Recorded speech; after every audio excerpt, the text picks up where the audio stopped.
Welcome to Asking for Directions, Easy English Conversation. I'm Alex, joined by Sarah. Today, we'll tackle one of the most practical English skills, asking for directions when you're in a new place.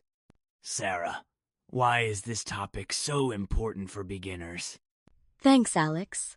When you're traveling or even just exploring your own city, knowing how to ask for and understand directions can make you feel more independent and confident. It's a real-world skill that opens doors literally and figuratively. Absolutely, and it's a situation everyone faces sooner or later.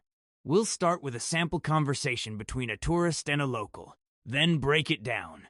But first, let's discuss why clear communication matters in these moments.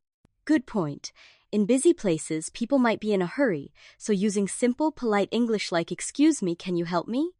not only gets you the information you need, but also shows respect. Let's dive into the basics. So, Sarah, what's a good way to start a conversation when you need directions? The classic phrase is, "Excuse me, can you help me?" It's direct, but very polite. You can also say, "Sorry to bother you," or "Could you please tell me?" All of these show respect and make people more willing to help. Great examples. Studies show that people are 60% more likely to give helpful answers when approached politely. It's a small effort that goes a long way, especially in cultures where courtesy matters. Exactly. Using "excuse me" is like knocking before entering a room. It signals you're friendly and not demanding. Let's hear how this works in our sample conversation. Before we listen, let's review some key words. Left, right, straight ahead, next to, across from, near, far, block, corner, and intersection. Sarah, can you explain a few with examples? Certainly. Left and right are basic directions. Imagine standing at a crossroads and pointing. Straight ahead means keep going forward. Next to means right beside something, like the cafe is next to the bank. Across from means on the opposite side. That's helpful. And words like block and intersection might be new. A block is the distance from one street corner to another, while an intersection is where two streets cross. These words help you follow directions step by step. Right. When someone says, "Go 2 blocks and turn left at the intersection," they're giving you a clear path. Using these terms makes directions easier to give and understand, even if you're not familiar with the area. Let's hear a real-life example. Sarah, you'll be the tourist and I'll be the local. Ready? Absolutely. "Excuse me, can you help me? I'm looking for the train station." Of course. Go straight ahead for 2 blocks, then turn right at the intersection. The train station is next to the library. Thank you so much. Is it far from here? Not at all. It's about 5 minutes on foot. Now, let's break down what just happened. First, Sarah started with, "Excuse me, can you help me?" This is a friendly, polite way to get someone's attention. Then, she asked, "I'm looking for the train station." Sarah, why is it better to say what you're looking for instead of just, "Where is it?" Being specific helps the other person understand your needs quickly. If you just ask, "Where is it?" they'll have to guess what you mean. Saying exactly what you're looking for saves time and avoids confusion. Exactly. Next, the local used clear instructions with words like "go straight," "turn right," and "next to the library." These phrases, plus landmarks, make it easier to follow directions even if you're unfamiliar with the area. And don't forget the check-in. Is it far from here? This question helps you know how much time or effort is needed. The local's answer, about 5 minutes on foot, gives a practical estimate. Now, let's highlight some must-know phrases. For example, go straight, turn left at the corner, it's near the park, or it's across from the supermarket. Sarah, can you create a quick scenario using these? Sure. Imagine someone asks, "Where's the post office?" You could say, "Go straight for 1 block, then turn left at the corner. The post office is across from the supermarket, next to the bakery." Excellent.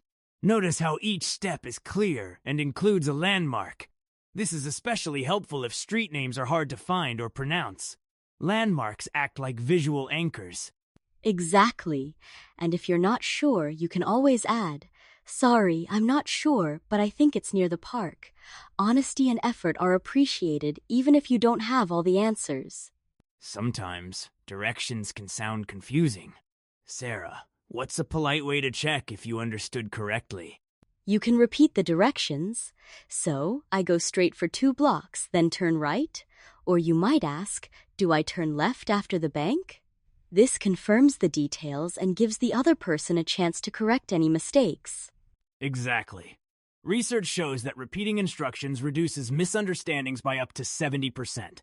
Plus, it shows you're listening carefully and want to get it right. That's true. And if you didn't catch something, saying sorry, "Could you say that again, please?" is both polite and practical. Most people are happy to repeat themselves if you ask nicely.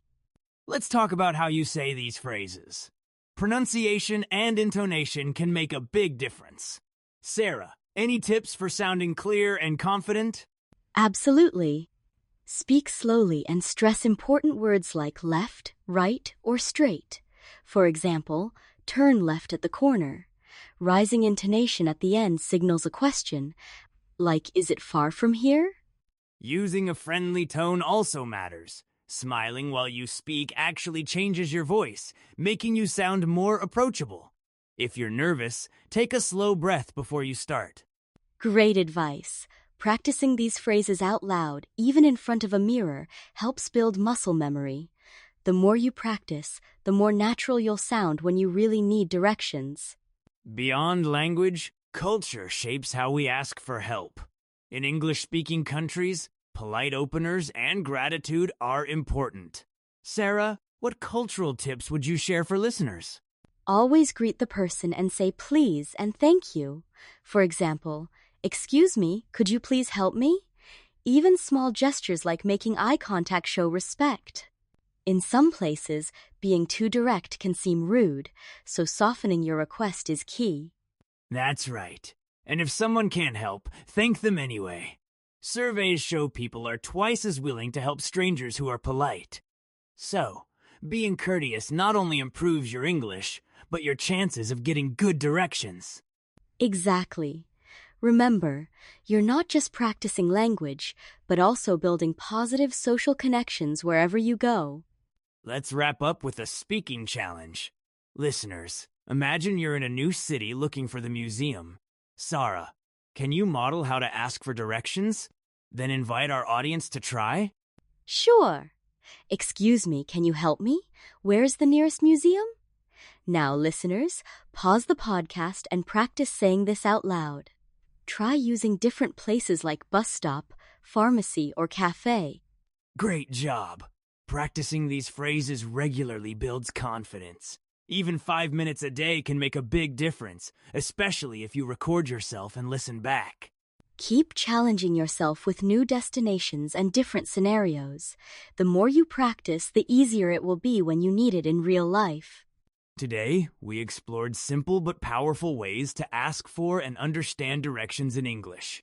Sarah, any final tips for our beginner listeners before we sign off?